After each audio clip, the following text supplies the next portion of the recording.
Okay, पहा कालच्या पिरियडला आपण for a particle performing linear system potential energy काढली होती, देन कायनेटिक एनर्जी काढली होती, देन टोटल एनर्जी काढली होती.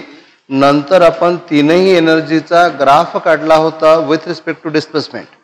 हॉरिझॉन्टल ॲक्सिसवर डिस्प्लेसमेंट काढलं होतं, व्हर्टिकल ॲक्सिसवर एनर्जी घेतली होती. टोटल एनर्जीचा कर्व मिळाला होता straight line parallel to the displacement axis. Concave curve कुणाचा होता? पोटेन्शियल एनर्जीचा. कॉन्व्हेक्स कर्व होता कायनेटिक एनर्जीचा. ज्या ठिकाणी दोन्ही एनर्जी सेम झाल्या होत्या त्या ठिकाणचं डिस्प्लेसमेंट किती होतं? x = a/√2.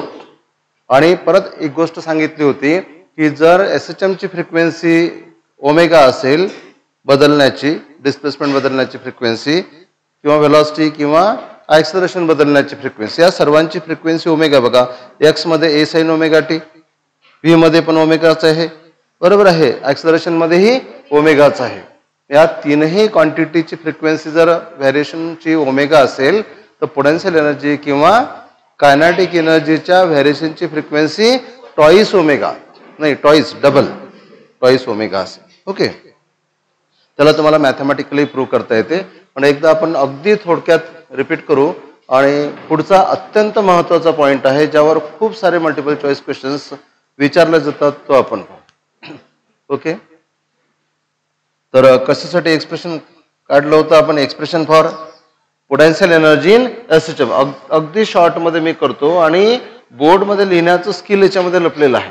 हे तुम्हाला जर जमलं तर तुम्हाला याच्यामध्ये थोडेसे सेंटेन्स ॲड करून त्याला बोर्डमध्ये बरोबर लिहिता येईल, बरोबर आहे. तर आपल्याला काय काढायचं आहे? तर पार्टिकल SHM मध्ये आहे आणि आपल्याला टोटल एनर्जी काढायची आहे. त्यासाठी आपण पहिल्या पॉईंटमध्ये काय काढायला पाहिजे?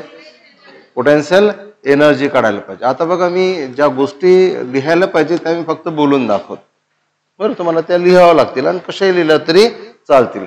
तर आपल्याला पोटेन्शियल एनर्जी काढायचा हा पहिला पॉईंट आहे. तर आपण एक पार्टिकल घेतला, हा त्या पार्टिकलचा पाथ आहे, ही त्या पार्टिकलची मेन पोझिशन आहे, ही त्या पार्टिकलची एक्स्ट्रीम पोझिशन आहे. त्याला EP तुम्ही म्हणू शकता किंवा त्याला A and B are extreme position असे म्हटलं तरी चालते. या पाथवर मेन पोझिशन पासून x इतक्या अंतरावर पार्टिकल कन्सिडर केला, कुठे कधी ना कधी तो x इतक्या अंतरावर असेल, त्याचं डिस्प्लेसमेंट आहे x.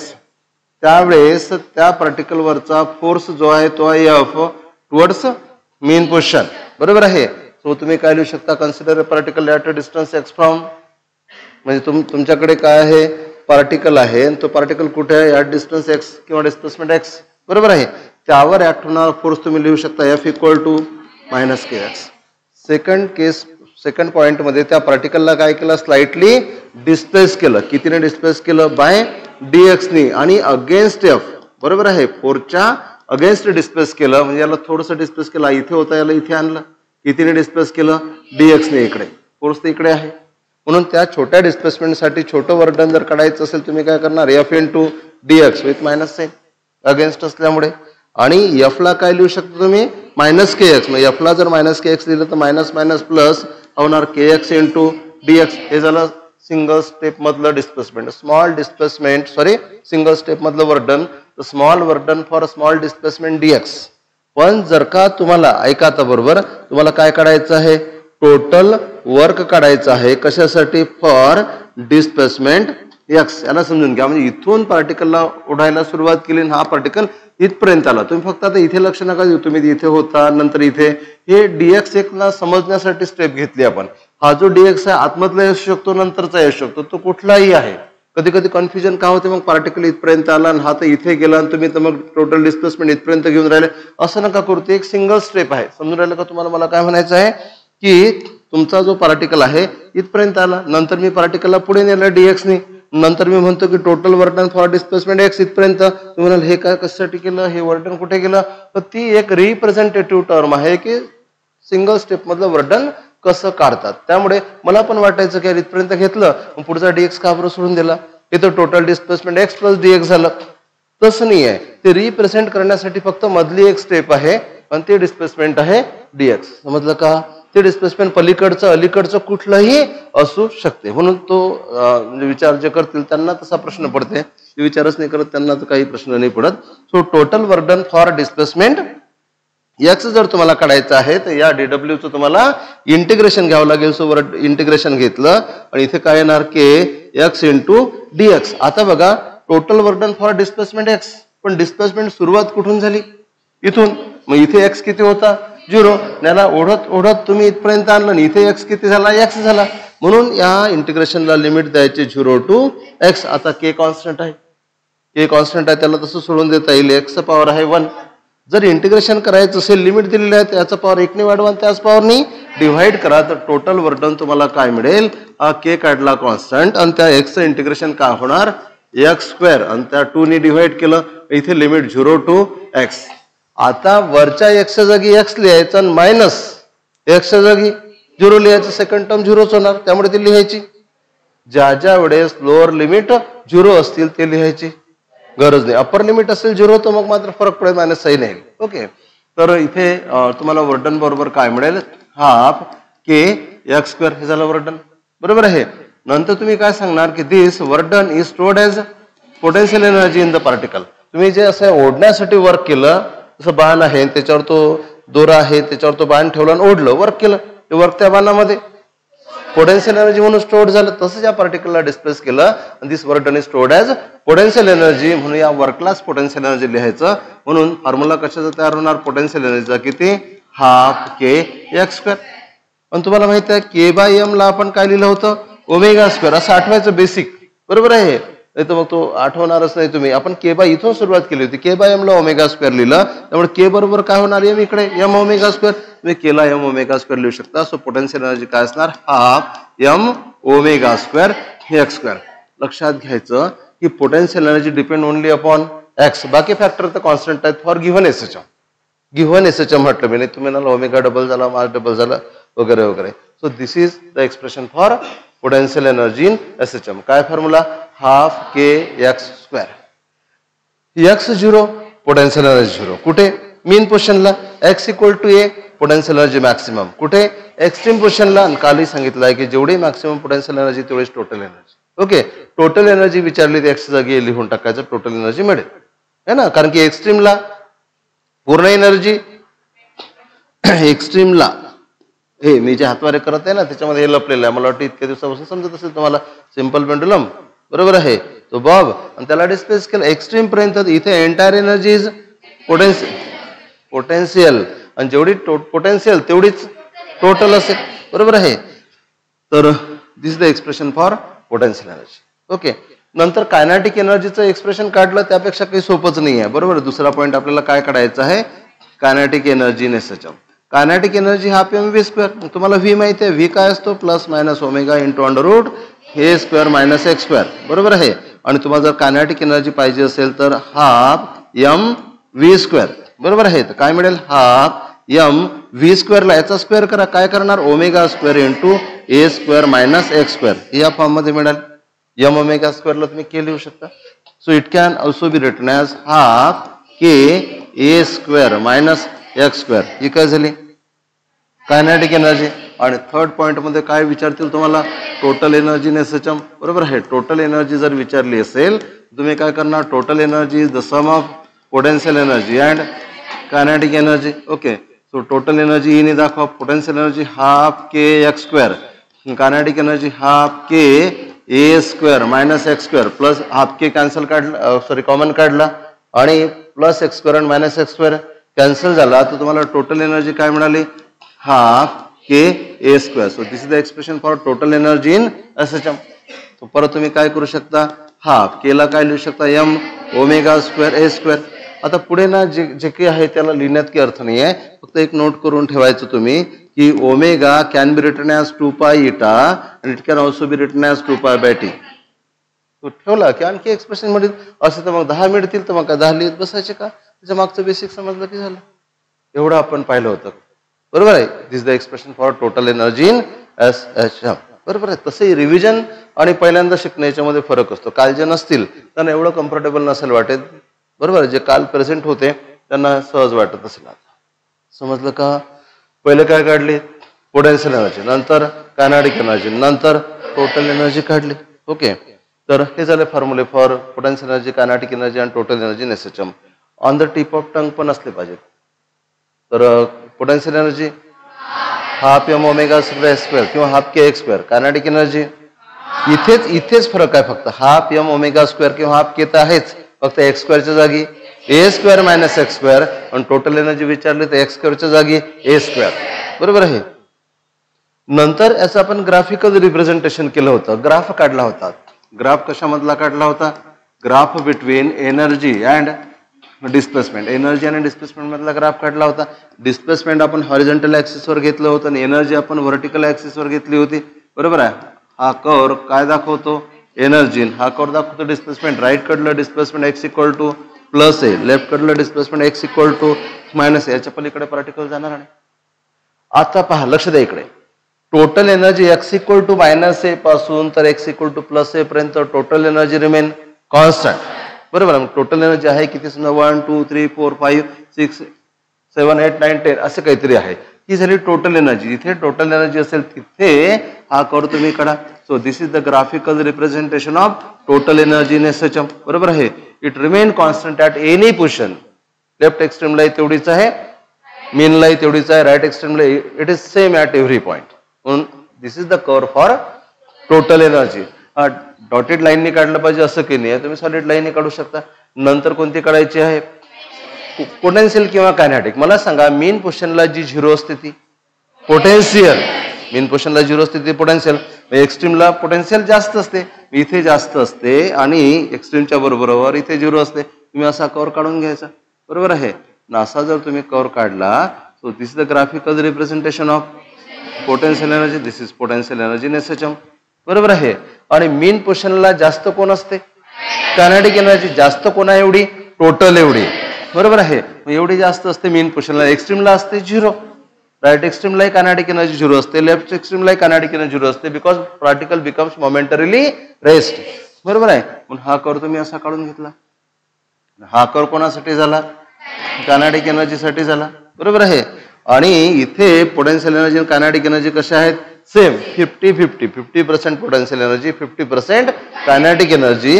आणि हा जो एक्स होता जिथे असं सेम आहे, kinetic energy is equal to potential energy. इथला जो एक्स आहे तो किती म्हणाला होता? X equal to a by root 2. मला सांगा, x equal to a by root 2 अर्ध्याच्या पुढे आहे. इथे x equal to a by root 2 म्हणजे अप्रॉक्सिमेटली 0.7 टाइम्स ए, आणि मध्ये जो असतो तो 0.5 टाइम्स ए असतो. मग जिथे पोटेन्शियल एनर्जी आणि कायनेटिक एनर्जी सेम होती तो पॉइंट मेन पोझिशनच्या जवळ आहे की एक्स्ट्रीम पोझिशनच्या? एक्स्ट्रीमच्या जवळ आहे. काही पण विचारतील. बरोबर आहे. थोडं तर आपल्याला विचार करून ठेवलेलं असलं पाहिजे. समजलं का? तर हे झालं graphical representation of kinetic energy, potential energy in SHM. आता पहा की समजा डिस्प्लेसमेंट असेल तर x equal to a sine of omega T plus alpha तुम्ही लिहू शकता. बरोबर आहे. वेलॉसिटी असेल तर याला डिफरन्शिएट करा. याला डिफरन्शिएट केलं तर A omega into cos of omega T plus alpha तुम्ही लिहू शकता. आणि जर तुम्हाला एक्सलेरेशन काढायचं असेल तर पुन्हा डिफरन्शिएट करा. A omega square into sine of omega T plus alpha तुम्ही लिहू शकता. बरोबर आहे. पण समजा पोटेन्शियल एनर्जी असेल किंवा कायनेटिक एनर्जी असेल तर हाफ के एक्स स्क्वेअर. मी फक्त थोडक्यात सांगतो. काय पूर्ण बुक्समध्ये काय असते, जनरली पूर्ण डिटेलमध्ये जावं लागते. आपण मला वाटतं एका प्रॉब्लेममध्ये आपण डिस्कस केलं होतं की जर साइन स्क्वेअर थिटा असेल तर it can be written as in terms of cos 2 theta. In terms of म्हणत आहे, याचं रूपांतर तुम्हाला कॉस 2 थिटा मध्ये करता येते. म्हणजे इथे जो नंबर आहे तो आतमध्ये काय झाला? डबल झाला जेव्हा तुम्ही स्क्वेअर काढून टाकला है ना. मग तसंच पोटेन्शियल एनर्जी मध्ये एक्सचा काय करायचा आहे? स्क्वेअर. एक्सचा जर तुम्ही स्क्वेअर केला, मी पूर्ण लिहिलेत, एक्सचा जर तुम्ही स्क्वेअर केला इथे काय येणार? साइन स्क्वेअर थिटा येणार. किंवा थिटा मध्ये काय आहे? इथे ओमेगा टी प्लस अल्फा आहे. आणि याला लिहिताना तुम्ही काय करणार? कॉस ऑफ टॉइस ओमेगा टीच्या फॉर्म मध्ये लिहिता येणार. म्हणजे डिस्प्लेसमेंट मध्ये जिथे ओमेगा आहे, बरोबर आहे, डिस्प्लेसमेंट मध्ये ओमेगा आहे ना, ही डिस्प्लेसमेंट आहे, ही वेलॉसिटी आहे, हे ऍक्सेलरेशन आहे, याच्यामध्ये काय आहे? ओमेगा. पण ही काय आहे? Potential energy. याच्यामध्ये काय आहे? Twice omega. म्हणजे डिटेलमध्ये जायची गरज नाही. असा फॉर्म्युला तसा फॉर्म्युला. जर तुम्हाला थेरॉटिकल क्वेश्चन विचारलाच तर तुम्हाला यावरून काय सांगता येईल की जर एसएचएम ची फ्रिक्वेन्सी जर ओमेगा असेल तर कायनेटिक एनर्जी असू द्या किंवा पोटेन्शियल एनर्जी असू द्या, याच्या व्हेरिएशनची फ्रिक्वेन्सी जी आहे ती काय असणार? ट्वाइस ओमेगा असेल. समजलं मी काय डिस्कशन केलं याच्यामध्ये ना, त्या डिटेल फॉर्म्युलामध्ये याच्यात जायची गरज नाही. आपल्याला बहुतेक वेळा विचारतात आणि डिटेल कसं जायचं ते तुम्हाला याच्या अगोदर एका प्रॉब्लेममध्ये सांगितलेलं आहे. समजलं. म्हणून डिस्प्लेसमेंट व्हेलॉसिटी ऍक्सलरेशनची जर तुम्हाला फ्रिक्वेन्सी दिली असेल आणि तुम्हाला म्हटलं what is the frequency of potential energy kinetic energy, तर फ्रिक्वेन्सी डबल करायची. What about period. समजा इथे एसएचएमचा पिरियड जर टी असेल, बरोबर आहे, एसएचएमचा पिरियड जर टी असेल तर तुम्ही याचा पिरियड काय करणार, याचा जर पिरियड टी असेल तर याचा पिरियड तुम्ही काय करणार, हाफ करायचं. फ्रिक्वेन्सी डबल केली तर पिरियड काय करणार, हाफ करणार. Period becomes T/2. समजते का. असं काहीतरी विचारतील. ओके, तर हे झालं discussion about energy in SHM. ठीक आहे, काही प्रॉब्लेम. तुम्हाला डीपीपी भेटला, त्या डीपीपी मध्ये एनर्जीवरचे प्रॉब्लेम्स आहेत. आता पुढचा एक महत्वाचा पॉइंट आहे, तो आहे कॉम्बिनेशन ऑफ एसएचएम. पाहता मला ना बोलल्याबरोबर पटकन समजणार नाही हे कॉम्बिनेशन ऑफ एसएचएम काय आहे, तर समजून घेण्याचा प्रयत्न करा. तर याचं एखादं बेस्ट एक्झाम्पल तुम्हाला असं देता येईल की काय म्हणायचं की समजा एका दोऱ्याला एक पेंडुलम अटॅच केलेला आहे आणि याला तुम्ही डिस्प्लेस केलं, सोडून दिलं, त्याची मोशन काय असणार, एसएचएम. दुसरा त्याच दोऱ्याला दुसरा पेंडुलम अटॅच केला, सोडून दिला, बरोबर आहे, तर मोशन काय असणार, हा स्टॉप करून टाकला, काय असणार, एसएचएम. तुम्ही जर हे दोघंही सोडून दिले तर दोघां मिळूनचे मोशन सुद्धा एसएचएम असते. म्हणजे तुम्ही दोन मोशनला काय केलं, कंबाईन केलं. पण आपल्याला ह्या सगळ्या गोष्टी मॅथमॅटिकली शिकायच्या आहेत. तर असं समजा तुम्ही की एखाद्या पाथवर दोन एसएचएम आहेत. ऍक्च्युअली एसएचएम काय असते माहिती आहे का, म्हणजे मला वाटतं असं सांगायला पाहिजे मी की ना एक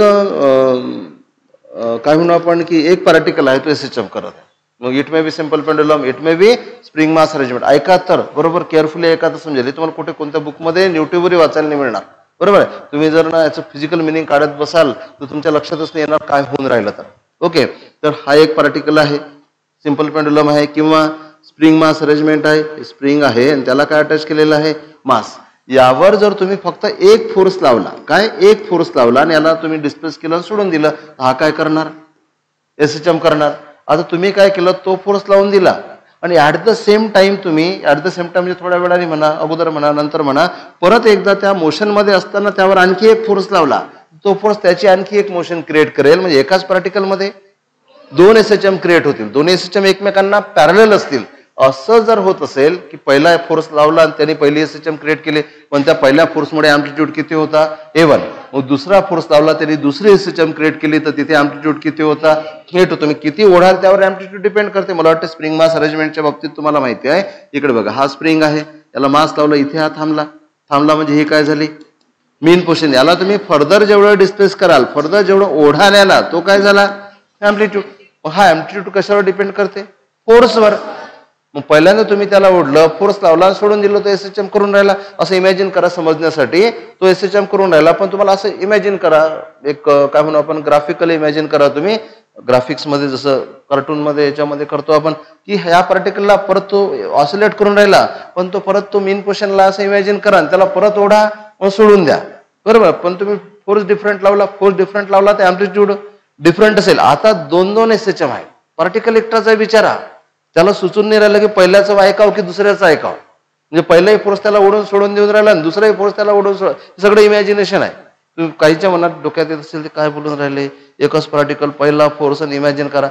म्हणजे पहिल्यांदा पार्टिकलला ओढलं, सोडून दिलं, तो एसएचएम करून राहिला. आता काय करा, त्याला बाजूला करा. जसं स्वप्नातून उठून दाखवतात ना, तो झोपलेला असतो हिरो हिरोईन काय, आणि तो ओढतो आणि तो तसाच असतो, हा फिरून राहिला, पण दुसऱ्याला परत तो ओढू शकतो. मग असाच आपला हा पार्टिकल आहे, एक पार्टिकल तुम्ही पकडला, त्याला सोडून दिलं, तो डिस्प्लेसमेंट करून राहिला, बरोबर आहे. तो बाजूला सरकून द्या, ब्लॅक अँड व्हाईट मध्ये, हा कलर मध्ये पहिला, त्याला परत ओढा सोडून द्या. म्हणजे किती एसएचएम क्रिएट झाल्या, 2. आणि तुम्ही दोन्ही एसएचएम पहिल्यांदा इंडिपेंडेंट कन्सिडर करा. ही पहिली एसएचएम त्याच पार्टिकलची, ही दुसरी एसएचएम त्याच पार्टिकलची, एकच पार्टिकल विचारा. तो स्वप्नातून उठवला एकदा, तो एसएचएम करून राहिला, दुसरा आणखी झोपेतून उठवला, स्वप्नातून नाही, आणि परत एसएचएम करून राहिला, आहे ना. पण एसएचएम तर बिचारा एकाच पार्टिकलच्या होऊन राहिला ना, मग या पार्टिकलने पहिल्याचं ऐकायचं की दुसऱ्याचं ऐकायचं. पहिल्याने अँप्लिट्यूड किती क्रिएट केला A1, दुसऱ्याने अँप्लिट्यूड किती क्रिएट केला A2, पण अरेंजमेंट एकच आहे. जोपर्यंत अरेंजमेंट एकच आहे, जोपर्यंत सिस्टीम एकच आहे, जोपर्यंत स्प्रिंग मास अरेंजमेंट सेम आहे, जोपर्यंत अँप्लिट्यूड सेम आहे, फ्रिक्वेन्सी नाही बदलणार. तुम्ही काय अप्लाय केला? फोर्स. फोर्समुळे काय बदलेल? अँप्लिट्यूड. फ्रिक्वेन्सी बदलणार नाही. मग ह्या पहिले एसएचएम ची फ्रिक्वेन्सी तीच आहे, दुसऱ्या एसएचएम ची फ्रिक्वेन्सी तीच आहे. त्याला डिस्प्लेस करण्याची डायरेक्शनही पहिलाही व्हर्टिकल डिस्प्लेस होऊन राहिला आणि दुसराही व्हर्टिकल डिस्प्लेस होऊन राहिला. याचा अर्थ अशा दोन एसएचएम आहेत ज्या एकमेकांना पॅरलल आहेत, ज्यांचा पिरियड आणि फ्रिक्वेन्सी सेम आहे, फक्त काय डिफरंट आहे? अँप्लिट्यूड. आणि त्याची मीन पोझिशन जी असेल किंवा त्याला जिथून ओढलं असेल इपोक, इनिशियल पोझिशनही डिफरंट असेल. Initial position may be different, बरोबर, कुठूनही ओढू शकता ना. पहिला मीन पोझिशन पासून ओढला अल्फा 1 = 0, दुसरा एक्स्ट्रीम पासून स्टार्ट झाला अल्फा 2 = 90 किंवा व्हॉट इट मे बी. समजलं का? म्हणून आपल्याला अशा दोन एसएचएम घ्यायच्या आहेत ज्या एकमेकांना कशा आहेत? पॅरलल आहेत, ज्यांचे अँप्लिट्यूड कसे आहेत? डिफरंट आहेत, ज्यांचे इपोक सुद्धा डिफरंट आहेत, पण त्यांचा पिरियड किंवा फ्रिक्वेन्सी सेम आहेत. मग होऊन काय राहिलं बघा, एकच पार्टिकल आहे, पहिली त्याच्यामध्ये एसएचएम क्रिएट झाली आणि दुसरा काहीतरी फोर्स लावला, दुसरी एसएचएम क्रिएट झाली. मग त्या पार्टिकलनी कोणाचं ऐकायचं? पहिल्या अँप्लिट्यूड A1 नी व्हायब्रेट व्हायचं की दुसऱ्या अँप्लिट्यूड A2 नी व्हायब्रेट व्हायचं की किती फ्रिक्वेन्सीने व्हायब्रेट व्हायचं? पहिल्या फ्रिक्वेन्सीने व्हायब्रेट व्हायचं की दुसऱ्या? तर याला म्हणतात दोन एसएचएम कंबाईन झाल्यानंतर तो जो त्या पार्टिकलवर दोन फोर्स ऍक्ट झाले, त्या पार्टिकलमध्ये दोन एसएचएम इनिशिएट झाल्या, बरोबर आहे, तर त्या पार्टिकलचा अँप्लिट्यूड किती असेल त्याला म्हणतात रिझल्टंट अँप्लिट्यूड. दोन एसएचएम कंबाईन केल्यानंतर टोटल अँप्लिट्यूड किती होईल? ए ने दाखवा, कॅपिटल ए ने दाखवा किंवा तो आर ने दाखवा. पहिल्या एसएचएमचा इपोक आहे अल्फा 1, दुसऱ्या एसएचएमचा इपोक आहे अल्फा 2. तर दोन कंबाईन केल्यानंतरचा इपोक किती असेल ते तुम्हाला सांगायचं आहे अल्फा. आणि पहिल्याची फ्रिक्वेन्सी ओमेगा, दुसरी फ्रिक्वेन्सी ओमेगा, कंबाईन केल्यानंतर रिझल्टंट फ्रिक्वेन्सी किती असेल तेही तुम्हाला सांगायचं आहे. समजलं का? पार्टिकल आहे एकच, त्यामध्ये पहिली एसएचएम क्रिएट झाली, अँप्लिट्यूड किती? A1, इपोक किती? Alpha 1, frequency omega. परत त्याच पार्टिकल मध्ये दुसरी एसएचएम इम्पार्ट केली, अँप्लिट्यूड किती? A2, इपोक किती? अल्फा 2 आणि फ्रिक्वेन्सी किती? ओमेगा. फ्रिक्वेन्सी सेम, डायरेक्शन सुद्धा सेम, पॅरलल एसएचएम आहेत. एकतर वाय डायरेक्शनने ऑसिलेट होतील किंवा एक्स डायरेक्शन, ज्याही डायरेक्शनने ऑसिलेट होतील. एकाच पार्टिकल मध्ये दोन एसएचएम क्रिएट झाल्या. आता पार्टिकलनी काय करायचं की पहिल्याचं ऐकायचं, पहिला अँप्लिट्यूड A1 ठेवायचा की दुसरा अँप्लिट्यूड A2 ठेवायचा? तर अशा केसमध्ये पार्टिकलचा अँप्लिट्यूड किती असेल that is called resultant amplitude. दोन एसएचएम कंबाईन झाल्यानंतर त्याचा अँप्लिट्यूड तुम्हाला काढायचा, तो किती अँप्लिट्यूडने व्हायब्रेट होणार. रिझल्ट दोन एसएचएम कंबाईन झाल्यानंतर त्याचा इपोक काढायचा की त्याला काय वाटेल, त्याची इनिशियल पोझिशन कोणती घ्यायची, आणि दोन एसएचएम कंबाईन झाल्यानंतरची फ्रिक्वेन्सी किती असेल, तेवढीच असेल की बदलेल, वाढेल की कमी होईल, हे आपल्याला काढायचं. याला म्हणतात combination of two parallel SHM having same frequency. Hello, पाणी पिऊन घेतो थोडस, आहे का पाणी आहे तुझ्याकडे? जागरण करता का जास्त?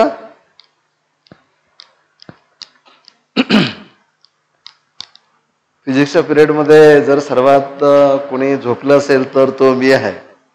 मी 12वीत असताना एवढा झोपायचो मी, रेकॉर्डिंग सुरू आहे तर एवढा झोपायचे. माझे सर मला उठवायचे आणि ते म्हणायचे, जा गजानन तुम्ही पाणी पिऊन या. मग पाणी पिल्याने की माझ्यावर फरक नव्हता पडत, बरोबर. मग ते माझे सर DG कुलकर्णी सर होते, आम्हाला एकदम स्ट्रिक्ट, पण माझ्यासोबत एकदमच खूपच सॉफ्ट वागायचे ते. आणि मग ते म्हणायचे की जा आता तुम्ही ना तोंडाला पाणी लावून या, चेहऱ्याला डोळ्याला पाणी लावून या. डोळ्याला पाहून पाणी लावून आल्यावर मी झोपायचो पिरियडमध्ये. मग एकदम तू म्हणे जा बाहेर, जे करायचं आहे ते करू नये म्हणे, तू काय तोंडाला पाणी लावायचं. मी शेवटी नळाखाली डोकं घातलं, पूर्ण डोकं धुवून काढलं, तरी सुद्धा फिजिक्सच्या पिरियडमध्ये झोप यायची. त्यामुळे माझा काही नाराजी नाही आहे तुमच्यावर, कोणाला झोप येत असेल तर, पण थोडं ना अलर्ट राहण्याचा प्रयत्न करा. कधी कधी काय असते, आपला इंटरेस्ट डेव्हलप नाही होत, त्यामुळे होते ह्या गोष्टी सगळ्या टेक्निकल. मला वाटतं कधी कधी माझा रिदमही काय मोनोटोनस असेल कदाचित. ओके, अजून काहीच नाही शिकवलं. हॅलो, इकडे लक्ष द्या. शिकवलं काहीच नाही अजून, फक्त एवढं सांगण्याचा प्रयत्न केला, तेही कोणासाठी, ज्यांच्या मनात विचार आला असता व्हॉट इज दिस, बरोबर आहे, ते काय होऊन राहिलं. नाही तर मग मॅथमॅटिक्स सोबत खेळणे, त्याचं फिजिकल काहीच रिलेशन नाही आहे, फिजिकल इमॅजिनेशन तर करता आलं पाहिजे तुम्हाला. तर त्यासाठी तुम्हाला सांगितलं की एकाच पार्टिकलवर दोन फोर्सेस इम्पार्ट केले आणि त्या पार्टिकलचा रिझल्टंट अँप्लिट्यूड आपल्याला काढायचा आहे. दोन SHMचं कॉम्बिनेशन झाल्यानंतर याला म्हणतात कॉम्बिनेशन ऑफ SHM. बरोबर आहे.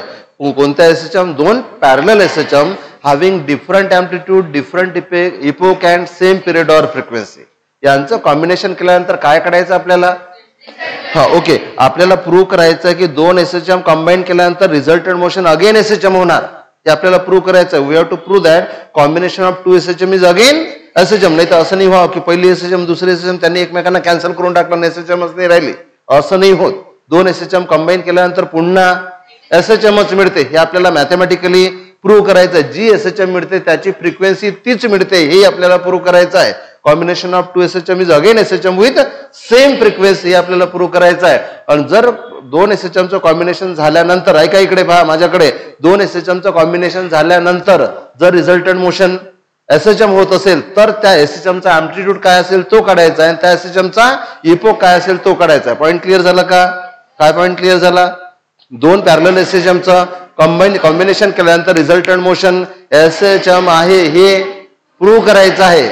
ओके, आणि मग जर रिझल्टंट मोशन SHM आहे तर त्या SHMची फ्रिक्वेन्सी किती आहे ते प्रूव्ह करायचं आहे. सेम फ्रिक्वेन्सी मिळेल तुम्हाला.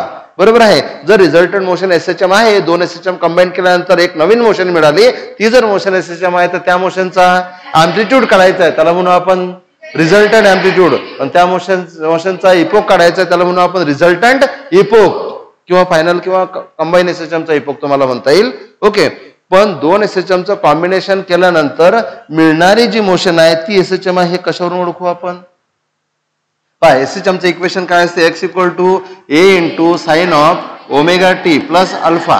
या नेचरचं जर इक्वेशन, ऐका इकडे पहा, हे एक इक्वेशन आहे. दुसरं इक्वेशन असेल, दुसरं इक्वेशन आहे. पहिलं SHM आहे x1, बरोबर, याला लिहिलं a1, याला लिहिलं अल्फा1. दुसरं इक्वेशन आहे x2 = a2 × sin of omega T plus अल्फा2. म्हणजे हे असेल पहिली SHM, हे असेल मॅथमॅटिकली दाखवले कुठे SHM आणि कुठे इक्वेशन सांगाड बरोबर घालता आली पाहिजे. हे इक्वेशन सांगते की एक पार्टिकल आहे तो झुलून राहिला असा, बरोबर आहे. नाही तर पार्टिकल कुठे आणि इक्वेशन कुठे, काही काही जणांना काहीच नाही समजत, ते मॅथमॅटिकली असं लिहित राहतात फक्त. अरे याचं इक्वेशन क्लोज त्या सिच्युएशन सोबत आहे. माझ्या हातवारे समजून राहिलं? ओके, काय आहे? सिंपल पेंडुलमचा बाब असेल किंवा स्प्रिंग आहे, त्याला मास अटॅच केलं, तो वर खाली ऑसिलेट होत असेल, त्याला रिप्रेझेंट करणार आहे. फक्त असा जर होत असेल ना, हा एक्स ऍक्सिस आहे म्हणून एक्स दाखवा. उभा जर ऑसिलेट होत असेल ना, इथे वाय लिहा, कारण व्हर्टिकल ऍक्सिस जनरली वाय असतो आणि हॉरिझॉन्टल ऍक्सिस जनरली एक्स असतोच असं नाही, जनरली म्हणत आहे. म्हणून हे दोन इक्वेशन काय दाखवतात? दोन SHM दाखवतात, इंडिपेंडेंट SHM ज्या एकमेकांना पॅरलल आहेत, हॅव्हिंग सेम फ्रिक्वेन्सी. ओके, या लक्ष द्या. आता यांचं कॉम्बिनेशन केल्यानंतर रिझल्ट, कॉम्बिनेशन करणे म्हणजे काय? टोटल डिस्प्लेसमेंट काढताना x1 + x2. ओके, आता इथेही थोडंसं समजायला पाहिजे. दोन डिस्प्लेसमेंट जर एकाच डायरेक्ट डिस्प्लेसमेंट वेक्टर क्वांटिटी आहे, डिस्प्लेसमेंट वेक्टर क्वांटिटी आहे, एका बरोबर केअरफुली ऐका, डिस्प्लेसमेंट वेक्टर क्वांटिटी आहे, त्यामुळे रिझल्टंट डिस्प्लेसमेंट काढताना दोन डिस्प्लेसमेंटची वेक्टर सम करायला पाहिजे. कोणती सम? Vector sum. पण इथे जनरल सम केली. पण बघा, दोन वेक्टर जर एकाच डायरेक्शननी असतील त्यांची सम होते. दोन वेक्टर जर अपोजिट डायरेक्शननी असतील तर मोठ्यामधून लहान मायनस करतो. पण मायनस होणे हे याच्यामध्ये इन्क्लूड आहे, कारण हा साईन आहे आणि हा साईन डिपेंड करते की पार्टिकल कुणीकडे चालला. हा साईन पॉझिटिव्ह पण येऊ शकते, निगेटिव्ह पण येऊ शकते, त्यामुळे ही वेक्टर ऍडिशनच आहे. पण इथे वेक्टर काढायची गरज नाही, काढले तरी सेम. इथे x1 = x1 + x2 असं लिहिलं तरी चालते आणि विदाऊट वेक्टर लिहिलं तरी चालते, कारण की वेक्टरमुळे येणारा जो, माझं बोलणं काय माहित कितपर्यंत समजतंय तुम्हाला, वेक्टरमुळे येणारा इफेक्ट काय? दोन्ही जर एकाच डायरेक्शनने असतील तर सम व्हायला पाहिजे, दोन्ही अपोजिट डायरेक्शनने असतील तर मायनस व्हायला पाहिजे. हे इक्वेशन इटसेल्फ मायनस होणार because of value of sine किंवा कॉस. साईनची व्हॅल्यू, कॉसची व्हॅल्यू +1 असू शकते, 0 असू शकते, मायनस असू शकते, बरोबर आहे. त्यामुळे इथे मायनस करायची गरज नाही. हे झालं रिझल्टंट डिस्प्लेसमेंट. आणि हे रिझल्टंट ऐका आता बरोबर, हे आपण करू रिझल्टंट डिस्प्लेसमेंट. हे याचं जे फायनल इक्वेशन आपल्याला मिळेल ते कसं मिळालं पाहिजे? बघा, SHM केव्हा असते? इथे पाहिजे साईन किंवा कॉस, त्याच्या समोर पाहिजे एक कॉन्स्टंट टर्म, त्याच्या आतमध्ये पाहिजे टाइम, त्या टाइमला अटॅच कुठली तरी आणखी एक कॉन्स्टंट टर्म, प्लस किंवा मायनस आणखी एक कॉन्स्टंट टर्म. माझं बोलणं समजून राहिलं? इथे एखादा कॉन्स्टंट पाहिजे, इथे साईन लागेल किंवा कॉस लागेल ते तर चालेल, साईनही चालते कॉसही चालते, कारण कॉसचं रूपांतर साईन मध्ये, साईनचं रूपांतर कॉस मध्ये करता येते, इथे साईन किंवा कॉस लागेल. त्याच्या आतमध्ये इथे कुठली तरी टर्म लागेल, त्याला अटॅच टी. जी टर्म असेल ती omega, twice omega, omega by two, whatever it may be, पण ही टर्म सुद्धा काय असणार, कॉन्स्टंटच असेल. त्याला काही पण म्हणू शकता, काय म्हणू शकता, कॉन्स्टंट ओमेगा डॅश म्हणू आपण. प्लस आणखी इथे एक कॉन्स्टंट असेल त्याला तुम्ही डेल म्हणू शकता. म्हणजे ह्या दोन इक्वेशनला कंबाईन केल्यानंतर जर तुम्हाला तिसरं असं इक्वेशन मिळालं असेल, कसं, लेफ्ट हँड साईडला एक्स आहे, बरोबर आहे, इथे साईन किंवा कॉस आहे, त्याच्या समोर एक कॉन्स्टंट टर्म आहे. काय कॉन्स्टंट टर्म, साईनच्या आतमध्ये टाइम आहे, टाइमला अटॅच आणखी एक कॉन्स्टंट टर्म आहे, त्याच्यानंतर प्लस किंवा मायनस आणखी एक कॉन्स्टंट टर्म आहे, बरोबर आहे. जर हे इक्वेशन एसएचएम दाखवते तर हे इक्वेशन ज्या नेचरचं आहे हे सुद्धा त्याच नेचरचं आहे. म्हणजे नेचरचं म्हणजे साईन किंवा कॉस आहे, समोर कॉन्स्टंट आहे, बरोबर आहे, आतमध्ये टाइम आहे, टाइमला अटॅच कॉन्स्टंट आहे, प्लस किंवा मायनस अगेन कॉन्स्टंट आहे. याला म्हणतो मी नेचर ऑफ इक्वेशन. आणि कंबाईन केल्यानंतर पुन्हा जर अशाच तऱ्हेचं इक्वेशन मिळत असेल तर समजायचं की कॉम्बिनेशन केल्यानंतर तुम्हाला पुन्हा काय मिळाली, एसएचएम मिळाली. जर तुम्हाला पुन्हा एसएचएम मिळाली असेल तर त्या साईनच्या समोर जे काही असेल तो त्या एसएचएमचा काय झाला, तो त्या एसएचएमचा काय झाला, अँप्लिट्यूड. त्याला तुम्ही रिझल्टंट अँप्लिट्यूड म्हणू शकता, जे काही असेल इथे, बरोबर आहे.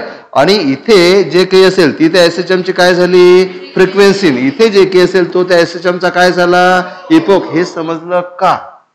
म्हणजे दोन ह्या इंडिव्हिज्युअल एसएचएम झाल्या, त्यांना काय केलं, इथे काय केलं, त्यांना कंबाईन केलं. कंबाईन केल्यानंतर जर मी असेल तसेल नसेल असं बोलत आहे, कंबाईन केल्यानंतर जर अशा तऱ्हेचं इक्वेशन मिळालं तर कसं इक्वेशन, एक कॉन्स्टंट टर्म इथे साईन किंवा कॉस, त्याच्यानंतर टाइमला अटॅच पुन्हा कॉन्स्टंट टर्म, नंतर प्लस किंवा मायनस पुन्हा कॉन्स्टंट टर्म. तर ह्या इक्वेशनचं जसं नेचर आहे याचंही तसंच नेचर आहे. हे इक्वेशन जर एसएचएम दाखवते तर हे जे आहे हे काय दाखवेल, एसएचएम दाखवेल. जर या इक्वेशन मध्ये साईनच्या समोरची टर्म अँप्लिट्यूड आहे तर या इक्वेशन मध्ये साईनच्या समोरची टर्म अँप्लिट्यूड असेल. पण हा इंडिव्हिज्युअल एसएचएमचा अँप्लिट्यूड झाला तर हा कंबाईन झाल्यानंतरचा अँप्लिट्यूड असेल, बरोबर आहे. इथे जर ओमेगा फ्रिक्वेन्सी आहे तर इथे जे काही असेल, बरोबर आहे, तो ओमेगा असेल, टॉईस ओमेगा असेल, ओमेगाच्या 100 पट असेल, ती त्या एसएचएमची फ्रिक्वेन्सी होणार. आणि इथे जर हे इपोक आहे तर इथे जी टर्म मिळेल आणखी constant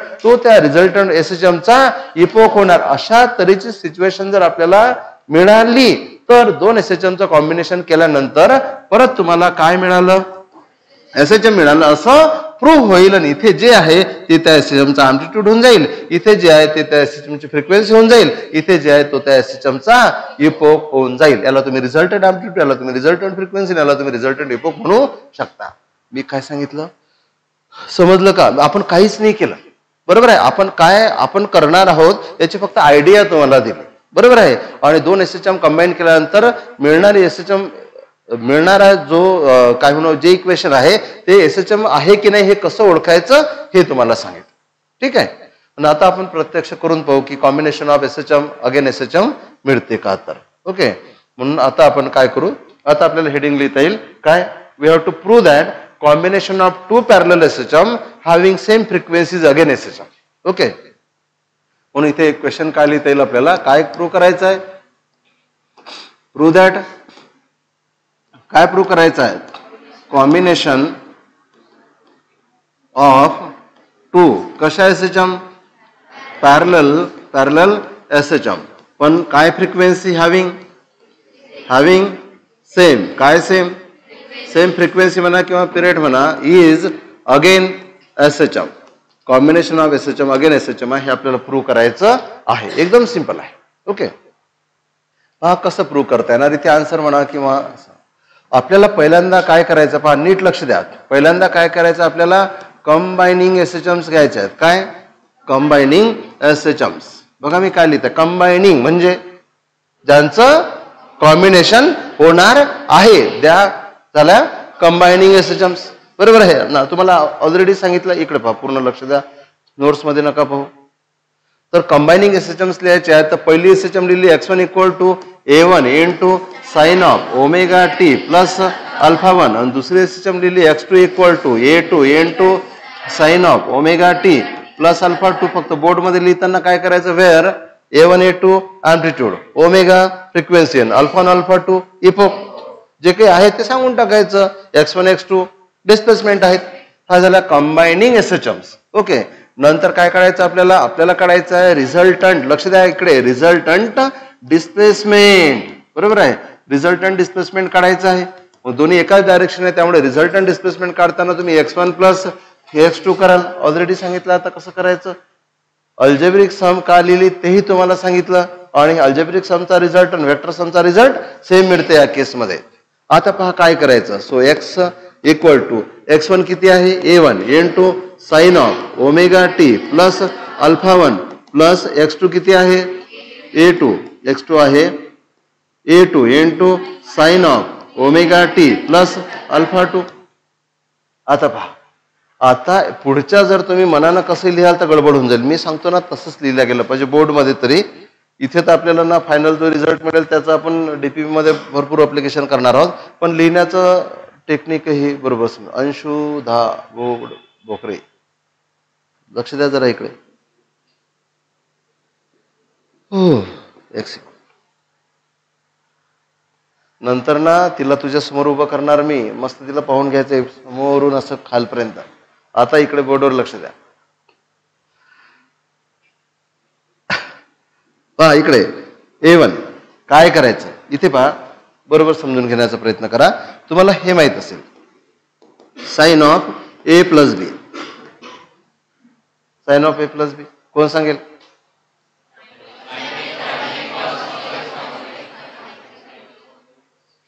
sign of A plus B 2 into वगैरे असते काय. हा, त्याला काय लिहिता येते sine A cos B plus cos A sine B लिहिता येते ना. म्हणजे पहिल्या अँगलचं साइन दुसऱ्या अँगलचा कॉस प्लस पहिल्या अँगलचा कॉस आणि दुसऱ्या अँगलचं साइन. आतमध्ये जो अँगल आहे, दोन अँगल आतमध्ये आहेत. कोणी म्हणजे दोन अँगल कसे, हा पहिलाच अँगल, साइनच्या आतमध्ये जे असतात ते अँगलच असतात. हा पहिला अँगल आहे आणि हा दुसरा अँगल आहे. त्याला काय करायचं, पहिल्या अँगलचा साइन दुसऱ्या अँगलचा कॉस प्लस पहिल्या अँगलचा कॉस आणि दुसऱ्या अँगलचा साइन. सिंपल आहे. पहिला जो अँगल आहे त्याचा साइन करायचा इंटू दुसरा अँगल जो आहे त्याचा कॉस करायचा प्लस पहिल्या अँगलचा कॉस करायचा आणि दुसऱ्या अँगलचा साइन करायचा, आणि हे तसंच करायचं. ओके, तर त्यामुळे काय होणार, हे राहू दे तुम्ही सध्या इथे असं. तर त्यामुळे काय होणार, फक्त पहिलं इक्वेशन बघा मी कसं लिहितो, आणि मी जसं लिहितो तसं लिहिलं गेलं पाहिजे. A1 तर या पहिल्या अँगलचं साइन करा, म्हणजे काय मिळेल sine of omega T into दुसऱ्या अँगलचा कॉस करा कॉस ऑफ अल्फा 1 प्लस पहिल्या अँगलचा कॉस करा कॉस ऑफ ओमेगा टी आणि दुसऱ्या अँगलचा साइन करा साइन ऑफ अल्फा 1. ओके, आता पहा इथे लिहायचं प्लस आणि इथे लिहायचं A2. बरोबर एकाखाली एक घ्या तर कुठे समजेल बरोबर है ना. दोन्ही ब्रॅकेट एकाखाली एक आले पाहिजे. इथे जागा असेल लंब्या पेजवर लिहून राहिले सांगितलं असेल आय डोंट केअर सर, मी लिहितो समोर अर्धी टर्म खाली लिहितो, मग गडबड तुम्ही पाहाल पुढचे कशी होते. आता बघा हा A2 लिहिला इकडे, इथे तेच करा. पहिल्या अँगलचा साइन दुसऱ्या अँगलचा प्लस पहिल्या अँगलचा दुसऱ्या अँगलचा साइन. ओके, तर पहिल्या अँगलचा लिहिला sine of omega T into cos of alpha 2 plus cos of omega T into sine of alpha 2. लिहिले एकाखाली एक. बरोबर, एकाखाली एक लिहिल्यामुळे झालं काय पहा, हा प्लस तुम्ही असं लिहाल. आता काय होतं, मला थोडं इकडे लिहावं लागेल, याला मी हटवून टाकू. ओके, तर हे समजलं आता तुम्हाला. एका स्लाइडवर लिहिलेलं बरं राहील. मी एक स्टेप तरी इथे लिहितो ऍटलिस्ट, नंतर पुढे पाहू आपण. इथे बघा आता आपल्याला इथे कॉमन काढायचे आहेत. बघा काय कॉमन काढता येणार, साइन ऑफ ओमेगा टी. लक्ष द्या इकडे, इथे नाही नंतर हा cos of omega t common काढतील. पहिले आपण sine of omega t common काढू. इथे जर sine of omega t common काढला बरोबर आहे, इथे काय लिहिता येणार A1 cos of alpha 1 A2 cos of alpha. समजलं का काय म्हटलं मी. साइन ऑफ ओमेगा टी ही सम आहे. Sine of omega t common काढला, राहिलं का इथे तिकडला ब्रॅकेट सोडून द्या सध्या, राहिलं का A1 into cos of alpha 1 plus A2 into cos of alpha 2. पुढे काय कॉमन काढता येणार, बरोबर आहे, cos of omega t common काढता येणार. इथे जर cos of omega t common काढलं तर इथे A1 into sine of alpha 1 A2 into sine of alpha 2. हा A1 साइन ऑफ अल्फा 1 हा A2 sine of alpha 2. Common काय काढायचं समजलं, जे निघते तेच काय काढायचं म्हणजे काय.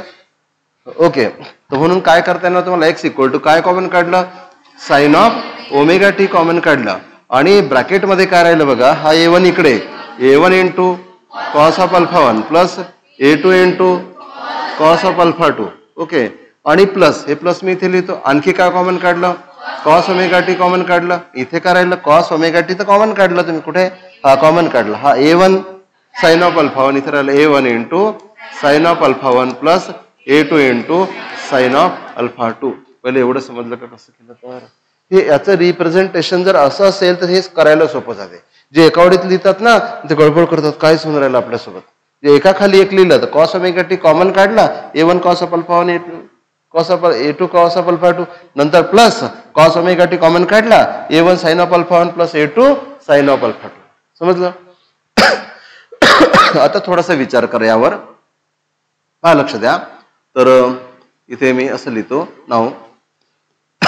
पहा, तुम्हाला प्रिन्सिपल ऑफ होमोजिनिटी माहित आहे. काय प्रिन्सिपल ऑफ होमोजिनिटी, दोन सारख्या टर्म तुम्ही एकत्र केल्या तुम्हाला 30 टर्म मिळतील. प्रेशरमध्ये प्रेशर ऍड केलं तर प्रेशर मिळेल, फोर्समध्ये फोर्स ऍड केला तर फोर्स मिळेल. ज्या टर्म मध्ये जी टर्म ऍड केली तीच टर्म मिळेल. हॅलो, इकडे इथे काय होऊन राहिलं, पहिली टर्म कोणती आहे A1 कॉस ऑफ अल्फा 1, दुसरी टर्म कोणती आहे A2 कॉस ऑफ अल्फा 2. या दोन टर्मचं नेचर सारखं आहे. कसं सारखं आहे माहिती आहे का, दोन्ही ठिकाणी कॉस आहे, त्याच्या अगोदर कॉन्स्टंट आहे, आतमध्येही कॉन्स्टंट आहे. टर्मचं नेचर समजलं, टर्मच्या बाहेर कॉन्स्टंट कॉस आणि टर्मच्या आतमध्येही कॉन्स्टंट. मग दोन सारख्या टर्म एकत्र केले तर मिळणारी टर्म सुद्धा तीच. कशी मिळणारी टर्म सुद्धा कॉस असेल, त्याच्या बाहेर एक कॉन्स्टंट असेल ना आतमध्ये एक कॉन्स्टंट असेल. समजलं का. आणि हा कॉन्स्टंट असाच का लिहिला, मी तो मनाने लिहिला सध्या, नंतर आपल्याला तो काढायचा आहे. मी हे याला असंच का लिहिलं, आर कॉस डेल, हे समजलं का. आणि याला नाऊ न म्हणता याला काय म्हणता येईल आपल्याला, लेट समजा है ना. म्हणून आपण काय केलं, A1 cos of alpha 1 plus A2 cos of alpha 2 ला आर कॉस डेल लिहिलं. असं लिहिणं लॉजिकल आहे, कारण पहिली टर्म कॉस आतमध्ये बाहेर कॉन्स्टंट, दुसरी टर्म कॉस आतमध्ये बाहेर. According to principle of homogeneity त्यांना एकत्र केल्यानंतर मिळणारी टर्म अगेन कॉस, आतमध्ये बाहेर कॉन्स्टंट, बाहेरचा कॉन्स्टंट आर लिहिलं ना आतमधला कॉन्स्टंट डेल लिहिला. पण तो कॉन्स्टंट काय असेल हे आपल्याला नंतर ठरवायचं आहे, असं नाही की काही पण असेल. बरोबर आहे. सिमिलरली दुसरी टर्म कोणती आहे A2 into sine of alpha 2 plus A1 into sine of alpha 1 plus A2 into sine of alpha 2. यालाही काय लिहिणार, आर साइन डेल. समजलं का. समजलं. फक्त आपण त्याचं काय लिहिलं, त्या टर्मचं नेचर लिहिलं. नेचर समजते, निसर्ग. त्या टर्मचं नेचर लिहिलं, त्याचा स्वभाव लिहिला आपण. आणखीच कॉम्प्लिकेटेड होणार स्वभाव म्हटलं तर. त्यामुळे काय होणार बघा, देअरफॉर हे एक्स काय बनेल आता पहा. देअरफॉर एक्स इक्वल टू काय बनेल, तर इथं काय आहे साइन ऑफ ओमेगा टी. बरोबर आहे, साइन ऑफ ओमेगा टी. इथे काय येणार आर कॉस डेल आणि प्लस इथे काय आहे कॉस ऑफ ओमेगा टी. मी एक काम करतो आणि थोडं एक मिनिट, इथे येणार आर साइन डेल. मी याला एका लाईनीत लिहितो म्हणजे का तुमच्या लक्षात येणार. म्हणून मी काय करत आहे, देअरफॉर एक्स इक्वल टू इथे काय आहे sine of omega T into r cos del plus इथे काय आहे cos of omega T into r sine del. बरोबर आहे, समजते का. मी जर आर बाहेर काढला तर बघा काय होणार, आर जर बाहेर काढला इथे काय राहणार ब्रॅकेटमध्ये sine of omega T into cos of del plus cos of omega T into sine of del. आता बघा आताच तर आपण बडबड केली होती, सॉरी बडबड म्हणत आहे मी, कुठे इथे थोडीशी जागा ऍडजस्ट करून घेतो. आताच आपण ट्रिग्नोमेट्रिक रिलेशन काय पाहिलं होतं, पहिल्या अँगलचा साइन दुसऱ्या अँगलचा कॉस प्लस पहिल्या अँगलचा कॉस दुसऱ्या अँगलचा साइन, असं किंवा जेव्हा साइनच्या आतमध्ये दोन्ही अँगलची प्लस असते. याचा अर्थ काय झाला, एक्स इक्वल टू आर इथे साइन इथे ओमेगा टी प्लस डेल. आता काय करा, हे इक्वेशन बरोबर आहे, याला तुम्ही कम्पेअर करा पहिल्या दोन इक्वेशन सोबत. या दोन इक्वेशनचं जे नेचर आहे, जे दोन इक्वेशन काय दाखवतात एसएचएम त्यांचं जे नेचर आहे त्यांना कंबाईन केल्यानंतर जे इक्वेशन मिळालं त्याचंही नेचर तेच आहे. या दोन्ही टर्मच्या समोर कॉन्स्टंट आहेत, इथे याच्या समोर कॉन्स्टंट आहे. त्या दोन्ही टर्मच्या आतमध्ये साइन आहे, त्या कॉन्स्टंटच्या नंतर साइन आहे, इथे कॉन्स्टंटच्या नंतर साइन आहे. साइनच्या आतमध्ये टाइम आहे, त्याला अटॅच कॉन्स्टंट आहे, इथे टाइम आहे, त्याला अटॅच कॉन्स्टंट आहे. त्याच्यानंतर आणखी एक कॉन्स्टंट आहे आणि इथे आणखी एक कॉन्स्टंट आहे. जे नेचर, जे मॅथमॅटिकल नेचर या दोन इक्वेशनचं आहे त्यांना कंबाईन केल्यानंतरचं नेचरही त्या इक्वेशनचे नेचर तेच आहे. म्हणजे हे जर दोन इक्वेशन एसएचएम आहेत तर कंबाईन केल्यानंतर जे इक्वेशन मिळालं ते सांगते की दोन एसएचएमचं कॉम्बिनेशन झाल्यानंतर पुन्हा तुम्हाला काय मिळालं. याला जर कम्पेअर केलं तर हे काय सांगते की रिझल्टंट मोशन सुद्धा काय आहे, एसएचएम आहे. जर रिझल्टंट मोशन एसएचएम असेल तर हा त्या मोशनचा अँप्लिट्यूड आहे, त्या मोशनची फ्रिक्वेन्सी ओमेगाच आहे. पहिल्या दोघांची फ्रिक्वेन्सी ओमेगा होती, कंबाईन केल्यानंतरही फ्रिक्वेन्सी ओमेगाच आहे. कारण की जोपर्यंत पार्टिकल ते बदलत नाही आपण अरेंजमेंट तोपर्यंत ओमेगा बदलत नसतो. आणि त्या कंबाईन एसएचएमचा इफेक्ट काय आहे, डेल आहे. बरोबर आहे. मला काय म्हणायचं, मी फक्त आता फोकस ना हे इक्वेशन आणि लास्ट इक्वेशन याच्यावर करतो. पहा, दोन काय होत्या आपल्याकडे एसएचएम कशा दाखवल्या होत्या, x1 = a1 sin of omega t plus alpha 1, x2 = a2 sin of omega t plus alpha 2. याचा अर्थ काय होता की दोन एसएचएम चे अँप्लिट्यूड a1 a2 होते, दोन एसएचएम च्या फ्रिक्वेन्सी ओमेगा होत्या, दोन एसएचएम चे इपोक अल्फा होते.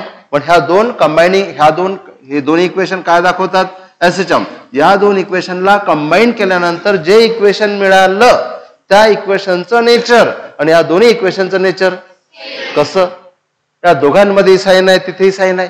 या दोघांच्या समोर कॉन्स्टंट आहे, इथेही कॉन्स्टंट आहे साइनच्या समोर. या दोघांच्या आतमध्ये ओमेगा म्हणजे टाइमला अटॅच टर्म आहे, याच्या आतमध्ये टाइमला अटॅच टर्म आहे. त्याच्यानंतर प्लस अल्फा 1 अल्फा 2 आहे, याच्यानंतर प्लस डेल आहे. इथे जसं a1 a2 अँप्लिट्यूड आहे, इथे आर कंबाईन केल्यानंतरचा अँप्लिट्यूड असेल. इथे जसं टीला अटॅच टर्म फ्रिक्वेन्सी आहे, इथे टीला अटॅच टर्म फ्रिक्वेन्सी असेल. इकडे जर ओमेगा तर इथेही ओमेगा. याचा अर्थ दोन पॅरलल एसएचएमचं कॉम्बिनेशन केल्यानंतर जी नवीन एसएचएम मिळाली त्याची फ्रिक्वेन्सी बदलली नाही, सेम फ्रिक्वेन्सी आहे. इथे अल्फा 1 अल्फा 2 इपोक आहे, तर इथे डेल इपोक आहेत. म्हणून नवीन जे एसएचएम मिळाली त्याचा इपोक काय आहे, डेल आहे. बरोबर आहे. पण आता काय झालं की हार किती असेल, in terms of a1 a2 alpha 1 alpha 2 आपल्याला कळायचं आहे. हा डेल किती असेल हे आपल्याला इन टर्म्स ऑफ गिव्हन एसएचएमच्या काय इक्वेशन्स मध्ये ज्या टर्म आहेत त्यांच्या टर्म मध्ये आपल्याला आर आणि डेल काढायचे आहेत. एकदा फास्ट रिवाइज करू काय केलं नेमकं. हे 3 मार्क्ससाठी इव्हन 4 मार्क्ससाठी थोडंसं मॉडिफिकेशन करून विचारलं जाऊ शकते. हा क्वेश्चन बोर्ड एक्झाम मध्ये काय करायचं होतं, prove that combination of two parallel SHM is again SHM. Okay.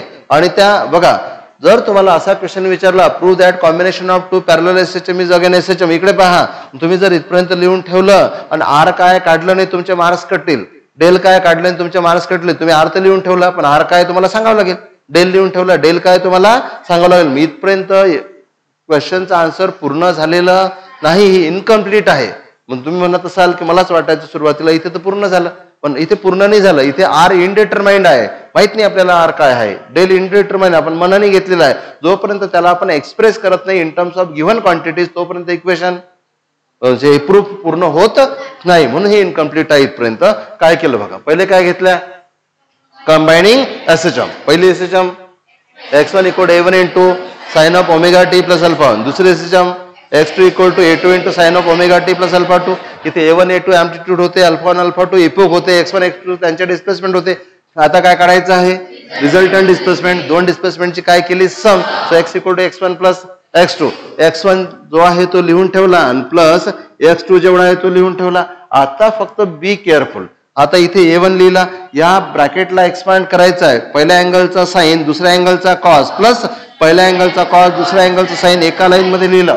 Exactly बरोबर त्याच्याच खाली बरोबर आहे प्लस लिहून टाकलं. हा लिहिला a2, पहिल्या अँगलचा कॉस, पहिल्या अँगलचा साइन, दुसऱ्या अँगलचा कॉस, प्लस पहिल्या अँगलचा कॉस, दुसऱ्या अँगलचा साइन लिहून टाकले. आता वेळ आली कॉमन काढायची. पहिले काय कॉमन काढला, साइन ऑफ ओमेगा टी. तो कॉमन काढला साइन ऑफ ओमेगा टी. हा जो आहे इथे लिहून ठेवला साइन ऑफ ओमेगा टी.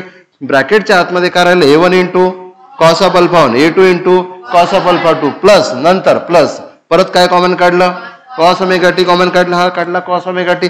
ब्रॅकेटच्या आतमध्ये करायला हा A1 आहेच मल्टिप्लिकेशन मध्ये, A1 into sine of alpha 1, A2 into sine of alpha 2 अशा टर्म मिळाले.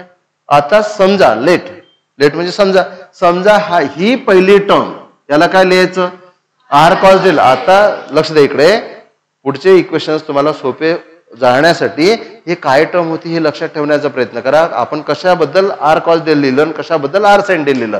पहिली टर्म काय होती, A1 cos of alpha 1 plus A2 cos of alpha 2, याला लिहिलं आर कॉस डेल. आणि दुसरी term A1 sine of alpha 1 plus A2 sine of alpha 2, याला लिहिलं आपण आर साइन डेल. ज्याच्यामध्ये कॉस आहे त्याला कॉस डेल लिहून टाकलं, आर कॉस डेल, आणि ज्याच्यामध्ये साइन आहे त्याला आर साइन डेल लिहून टाकलं.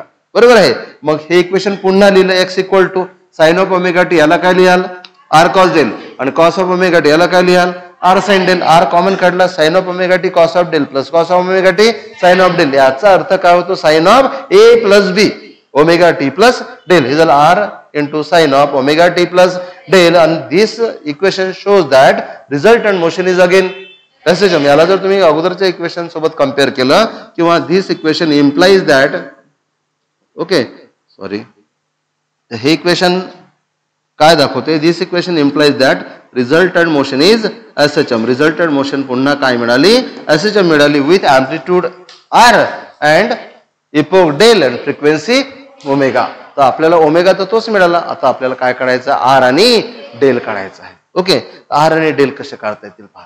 त्याची ना प्रत्येक गोष्टीचं टेक्निक आहेत.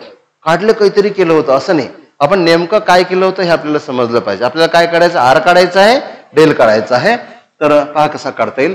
पहिल्यांदा काढू आपण रिझल्टंट अँप्लिट्यूड. अँप्लिट्यूडवर खूप सारे प्रॉब्लेम आहेत. रिझल्टंट अँप्लिट्यूड किंवा अँप्लिट्यूड ऑफ रिझल्टंट एसएचएम, त्याला रिझल्टंट अँप्लिट्यूड म्हणता येते आणि अँप्लिट्यूड ऑफ रिझल्टंट एसएचएम म्हणता येते. पहा कसा काढणार, इकडे लक्ष द्या. पहा काय होतं, ते जे आपण इक्वेशन्स लिहिले होते ना, ते इक्वेशन आपल्याला पुन्हा लिहायचे आहे. तुम्ही पहिलं साईनवालं इक्वेशन लिहिलं होतं. आपण बघा, आर साइन डेल कशाच्या ऐवजी लिहिलं होतं, A1 into sine of alpha 1 plus A2 into sine of alpha 2. हा काय होता, आर साइन डेल. डोळ्यासमोर राहिला पाहिजे आपल्या. नंतर आपण आर कॉस डेल कशाबद्दल लिहिलं होतं, A1 cos of alpha 1 plus A2 cos of alpha 2. हा काय झाला, r cos del. Equation 1 equation 2. आपल्याला काय काढायचं आहे, आर काढायचं. आपलं एम आहे रिझल्टंट अँप्लिट्यूड म्हणजे आर काढणे. इकडे बघा, समजा तुम्ही लक्ष द्या इकडे, समजा तुम्ही पहिल्या इक्वेशनचा स्क्वेअर केला तर काय मिळेल, r square sine square del, समोर काहीतरी मिळेल त्या ब्रॅकेटचा स्क्वेअर. दुसऱ्या इक्वेशनचा स्क्वेअर केला तर r square cos square del, समोर जे आहे त्याचा स्क्वेअर. या दोघांना जर तुम्ही ऍड केलं तर आर स्क्वेअर काय करता येणार, कॉमन, आणि इथे काय राहणार, sine square del plus cos square del. आणि हे तर जे आहे ते कराल तुम्ही, पहिला ब्रॅकेट आणि प्लस दुसरा ब्रॅकेट, पण sine square theta plus cos square theta 1, म्हणजे लेफ्ट हँड साईडला काय राहील, आर स्क्वेअर.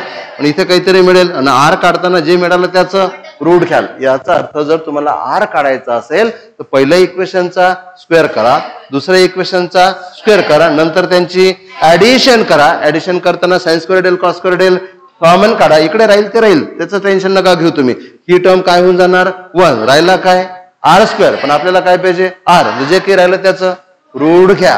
म्हणून आर काढताना दोन इक्वेशनचं स्क्वेअरिंग अँड ऍडिंग करायचं आहे. समजलं का? स्क्वेअरिंग आणि ऍडिंग केल्यामुळे काय होणार हा इम्पॅक्ट अगोदर लक्षात आला पाहिजे. म्हणून तर प्रॉब्लेम सोडवताना ना ही दोन इक्वेशन दिसतात. आपल्या आतमध्ये विचार चालले पाहिजे की काय केलं तर आपल्याला काय काढता येईल. बरोबर आहे. आपलं एम काय, आर काढणे आणि डेल काढणे. तर पहिले आपण आर काढण्यावर विचार केला. पहिल्या इक्वेशनचा स्क्वेअर करू, दुसऱ्या इक्वेशनचा, पहिल्या इक्वेशनचा, दुसऱ्या इक्वेशनचा, त्यांना ऍड केल्यामुळे sine square del cos square del 1 होणार. काय राहील, आर स्क्वेअर. आणि आर स्क्वेअर काढता येणार आर. आता पुढे गडबड नाहीये, पुढे तर नाही, फक्त जनरल मॅथमॅटिक्स जे आहे तेच आहे. तर पहा, म्हणून जर तुम्हाला रिझल्टंट अँप्लिट्यूड काढायचं असेल तर हे जे दोन इक्वेशन आहेत त्यांचं काय करायचं, स्क्वेअरिंग अँड ऍडिंग. त्याला तिकडेच इक्वेशन 1 आणि 2 आपण लिहिलं असतं तरी चाललं असतं. म्हणून आपल्याला काय करता येईल, इथे काय लिहिणार, squaring and adding equation 1 and 2. बघा, म्हणजे इथे जो आपण टाइम खर्च करून राहिलो, बघा मी पहिले तुम्हाला ते कॉम्बिनेशन काय त्याच्यावर टाइम खर्च केला. इथे हे करून दाखवायच्या अगोदर आपण काय करणार आहोत त्याच्यावर टाइम खर्च केला तेच महत्वाचं आहे. नाही तर करत बसले शेवटी प्रोडक्ट मिळालं त्यात मजा नाही आहे. अगोदर प्लॅनिंग असते ना, बिल्डिंग बांधायच्या अगोदरच बांधत बसते असं आहे काय, बांधून राहिले तोडून राहिले बांधून राहिले असं नाही का, पहिले तर प्लॅन करावं लागेल ना. मग असं मॅथमॅटिकल प्लॅनिंग असतात प्रत्येक गोष्टीचे, तर ते तुम्हाला समजले पाहिजे. म्हणून काय केलं आपण, माझं बोलणं समजलं का आता काय म्हटलं तर. Okay, squaring and adding equation 1 and 2. आता बघा एका इक्वेशनचा स्क्वेअर करू आपण. इथे तुम्हाला स्क्वेअर करायचं तर काय करणार, R square sine square del. आता तुम्हाला हे माहित आहे A plus B bracket square काय असते, A square plus B square plus twice A B, किंवा असंही करू शकता A square plus A square plus twice A B plus B square. इथे ए कोण आहे, साइन ऑफ अल्फा 1, बी कोण आहे साइन ऑफ अल्फा 2. समजते का, करता येईल ना. मग साइन स्क्वेअर डेलला पहिल्या टर्मचा करा स्क्वेअर, काय लिहिता येणार a1 स्क्वेअर साइन स्क्वेअर बरोबर आहे, a1 square sine square alpha 1 plus square करून घेऊ a2 square sine square alpha 2 बरोबर आहे, plus 2 times a1 into sine of alpha 1 plus sorry into a2 into sine of alpha 2. काहींना समजलंच नसेल काय केलं. ए प्लस बी ब्रॅकेट स्क्वेअर हा आहे, तुम्ही हा तर इथे काही जणांची बुद्धी एवढी चालते, इथे तर ए आहे आणि तुम्ही ते ए प्लस बी म्हणून राहिले. अबे मी ए नाही, मी ज्यावेळेस कधी कधी समजून सांगतो ना माझ्या लक्षात येते की या ए सोबत कम्पेअर होऊन राहिलं. ते त्या मागच्या इक्वेशन मध्ये काय झालं होतं, ॲम्प्लिट्यूडला x0 म्हटलं होतं, ऍक्सेलरेशनला स्मॉल ए म्हटलं होतं. एक प्रॉब्लेम होतं डीपीपी मध्ये, त्या प्रॉब्लेम मध्ये ॲम्प्लिट्यूडला म्हटलं होतं x0 आणि ऍक्सेलरेशनला म्हटलं होतं स्मॉल ए, तरी त्याच्या डोक्यात स्मॉल ए ॲम्प्लिट्यूडच होता बरोबर आहे. त्या बदलतील ना, डेन्सिटीला डी म्हणतील, डेन्सिटीला कधी कधी उलट करून टाकतात, रेडियसला डी दाखवतात आणि डायमीटरला आर दाखवतात, पण आपल्या डोक्यातलं काही निघत नाही. प्रॉब्लेम मध्ये रेडियस इज डी आणि डायमीटर इज ना, आपण तिथे करून टाकतो की आर म्हटलं की रेडियस. 10 लाख वेळा सांगा ना तुम्ही, नाही आर तर रेडियस असतो. अबे तसं नाही, सांगितलं ना की रेडियस डी आहे तर मग डीच रेडियस आहे. समजून राहिलं का तुम्हाला. तर अशी गडबड थोडीशी असते. तर इथे हा आहे ए, हा आहे बी, तर लेफ्ट हँड साईडचा स्क्वेअर करताना पहिले पूर्ण ए चा स्क्वेअर, नंतर पूर्ण बी चा स्क्वेअर प्लस 2 टाइम्स पूर्ण ए इंटू पूर्ण बी, म्हणजे त्या टर्मला ए आणि बी म्हटलं मी.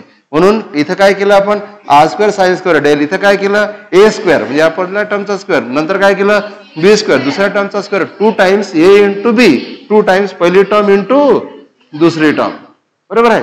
तसंच याचा स्क्वेअर करा, काय R square cos square del equal to पहिल्या टर्मचा square a1 square a1 square cos square alpha 1 plus a2 square cos square alpha 2 plus 2 times a1 into cos of alpha 1 into a2 into cos of alpha 2. Okay, या दोन टर्मला काय करायचं आहे, add. यांना जर add केलं, पहा असं रेषा वगैरे काही द्यायची गरज नाही, यांना जर ऍड केलं तर काय होणार बघा, आर स्क्वेअर कॉमन काढला, sine square del plus cos square del 1 लिहायची गरज नाही. a1 स्क्वेअर कॉमन काढला, a1 स्क्वेअर कॉमन काढला, इथे काय राहिलं sine square alpha 1 plus cos square alpha 1 is 1 लिहायची गरज नाही. a2 स्क्वेअर कॉमन काढला बरोबर आहे, याची सम 1. समजते का, आर स्क्वेअर कॉमन काढला ही सम 1 होणार, a1 स्क्वेअर कॉमन काढला ही सम 1 होणार, a2 स्क्वेअर कॉमन काढला ही सम 1 होणार, because sine square theta plus cos square theta is 1. समजते. म्हणून मी आता डायरेक्टली लिहितो, देअरफॉर आपल्याला काय लिहिता येणार, so therefore r square equal to, इथे काय करणार a1 स्क्वेअर प्लस इथे काय करणार a2 स्क्वेअर प्लस इथे कॉमन काही काढता येते का, twice a1 into a2, twice a1 into a2, twice a1 into a2 common काढला तर इथे काय राहिलं sine of alpha 1 into sine of alpha 2 plus cos of alpha 1 into cos of alpha 2. आणि बघा इथे so r square equal to इथे काय राहिलं a1 square plus a2 square plus 2 times a1 into a2. जसं तुम्हाला मी सांगितलं होतं की sign of a plus B, sine A cos B cos A sine A, तसंच हे आहे कॉस ए मायनस बी. ए कोण अल्फा 1 बी कोण अल्फा 2, या पूर्ण ब्रॅकेटला लिहिता येते कॉस अल्फा 1 मायनस अल्फा 2 हा कोण झाला आर स्क्वेअर. पण आपल्याला काय पाहिजे आर जर पाहिजे असेल तर रूट घ्या. मग याचं जर रूट घेतलं तर काय ओके. तर आता आपल्याला पाहिजे आर काढायचा आहे. म्हणून आर काढताना काय करणार रूट मध्ये हा फॉर्म्युला लळणी पाहिजे काय a1 square plus a2 square plus 2 times a1 into a2 into cos of alpha 1 मायनस अल्फा 2. वेक्टर मध्ये इथं हाच मिळाला होता का मिळाला.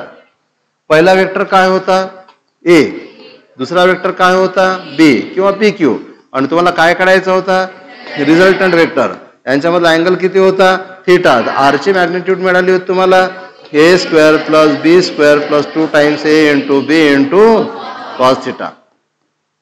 तसंच हे पहिला वेव्हचा अँप्लिट्यूड किंवा पहिल्या एसएचएमचा अँप्लिट्यूड A1 दुसऱ्या एसएचएमचा अँप्लिट्यूड A2 त्यांच्या फेज मधला डिफरन्स पहा. पहिल्याचा फेज होता ओमेगा टी प्लस अल्फा 1 दुसऱ्याचा फेज होता omega T plus alpha 2. Difference घेतला डिफरन्स तर ओमेगा टी तर कॉमनच आहे इथे काय राहणार अल्फा 1 मायनस अल्फा 2 किंवा अल्फा 2 मायनस अल्फा 1. हा फेज डिफरन्स म्हणजेच हा काय झाला अँगल थीटा. थीटा बरोबर काय अल्फा 1 मायनस अल्फा 2. म्हणजे हा फॉर्म्युला जर तुमच्या ऑन द टिप ऑफ टंग आहे हा वेगळा लक्षात ठेवायची गरज नाही. समजलं का काय बोललो मी. हा तर माहित आहे ना तुम्ही पी क्यू लिहिले होते त्यांनी काही फरक नाही पडत. पी क्यू लिहिले की ए बी लिहिले की A1 A2 लिहिलं बरोबर आहे. जो रिझल्टंट वेक्टरचा फॉर्म्युला होता तोच रिझल्टंट अँप्लिट्यूडचा फॉर्म्युला आहे. रिझल्टंट वेक्टरचा formula a1 square plus a2 square plus 2 times a1 into cos theta. तसंच रिझल्टंट अँप्लिट्यूडचा formula R equal under root a1 square plus a2 square plus 2 times a1 into cos of alpha 1 मायनस अल्फा 2. हा झाला resultant amplitude. समजलं का. तर अशा तऱ्हेने तुम्ही रिझल्टंट अँप्लिट्यूड काढला. आता काय काढायचं राहिला इपोक. बस इपोक काढला की फिनिश करून टाकू. याच्या खूप साऱ्या केसेस महत्वाच्या आहेत पण ते आपण नंतर घेऊ. इपोक आपल्याला काढायचा 1 मिनिटात पूर्ण होऊन जातो इपोक. आपल्याला जास्त नाही करायचं इपोकच्या बाबतीत. काय काढायचं आहे रिझल्टंट मोशनचा इपोक. त्याला काय म्हणणार तुम्ही रिझल्टंट इपोक आपल्याला काढायचा. 1 मिनिट इन लागत तुम्ही आवाज नका. पहिली टर्म काय होती r sine del equal to a1 sine of alpha 1 plus a2 sine of alpha 2. पहा तर इकडे पहा ही होती पहिली टर्म. वर्गात जर बरोबर लक्ष असलं ना तर रिव्हिजन करायला जास्त एफर्ट्स नाही लागत. ज्यावेळेस तुम्ही डबल वाचता ना त्यावेळेस बरोबर आठवते. आणि तुम्ही वाचून जर तुम्हाला आठवत नाही तर याचा अर्थ तुम्ही इथे खाली पाहिलं इकडे तिकडे पाहिलं त्यामुळे गडबड होते. दुसरी टर्म काय होती r cos del equal to a1 cos of alpha 1 plus a2 cos of alpha 2. आपलं एम काय डेल काढणे. काय काढणे डेल. मग जर तुम्ही या दोन इक्वेशनला डिव्हाइड केलं बरोबर आहे डिवायडिंग इक्वेशन 1/2 म्हणजे 1/2 म्हणजे साइन वाला इक्वेशनला कॉस वाला इक्वेशननी डिवाइड करा. डिवाइड आर आर काय होणार sine del upon cos del tan del. समजते की लिहावं लागते समजते ना. सो टॅन डेल बरोबर काय मिळालं a1 sine of alpha 1 plus a2 sine of alpha 2 upon a1 cos of alpha 1 plus a2 cos of alpha 2. हा काय झाला टॅन डेल. पण आपल्याला पाहिजे होता डेल. हा टॅन इकडे घ्या टॅन इकडे घ्या टॅन इनवर्स आणि ब्रॅकेट मध्ये जे आहे ते आहे लिहायची गरज नाही. म्हणून रिझल्टंट अँप्लिट्यूड काढताना हे जे दोन इक्वेशन होतं यांचं स्क्वेअरिंग अँड ऍडिंग केलं होतं आणि डेल काढताना साइन वाल्या इक्वेशनला कॉस वाल्या इक्वेशननी डिव्हाइड केलं होतं तर हे झालं टॅन डेल. आणि याला या फॉर्म मध्ये लक्षात नका ठेवू याला या फॉर्म मध्ये लक्षात ठेवा. Tan del equal to a1 sine of alpha 1 plus a2 sine of alpha 2 upon a1 cos of alpha 1 plus a2 cos of alpha 2. आता एक्सप्रेशन आन्सर जे आहे ते पूर्ण झालं. काय पूर्ण झालं combination of 2 SHM is again SHM having resultant amplitude R and resultant epoch del. कळलं का इथपर्यंत समजलं. तर जो डीपीपी दिलेला आहे तो या दोन टॉपिकवर आहे. ठीक आहे उद्या फक्त मी याचे केसेस घेणार आणि मग आपण डीपीपी मधले प्रॉब्लेम घेऊ. या संडेला डिस्प्लेसमेंट आणि सेकंड डीपीपी एवढ्या क्वेश्चनवर टेस्ट राहील. ठीक आहे रेकॉर्डिंग बंद करा.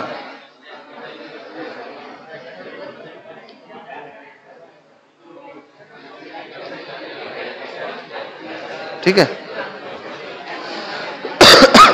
एकदा घरी गेल्यानंतर पुन्हा नोट्समधून वाचून काढा.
हटा दूंगी इसको कि सेव करना है?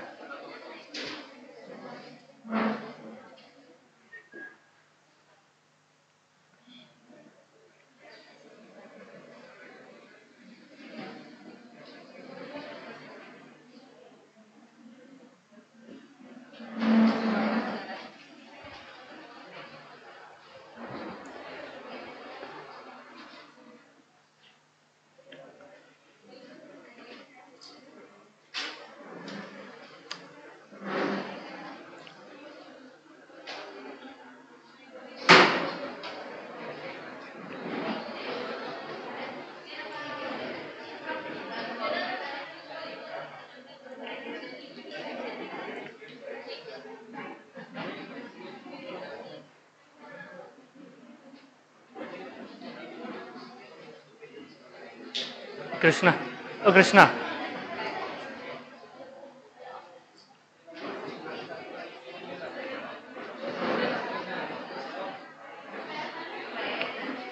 वो रिकॉर्ड हो रहा है क्या अभी? है ना? आओ, मैं बोलूँगा तो पीछे रुका भी, पीछे रुकना तो पीछे बैठ, मैं बोलूँगा स्टार्ट कर दीजिए फिर, ठीक है? देखते हैं अपन उसको।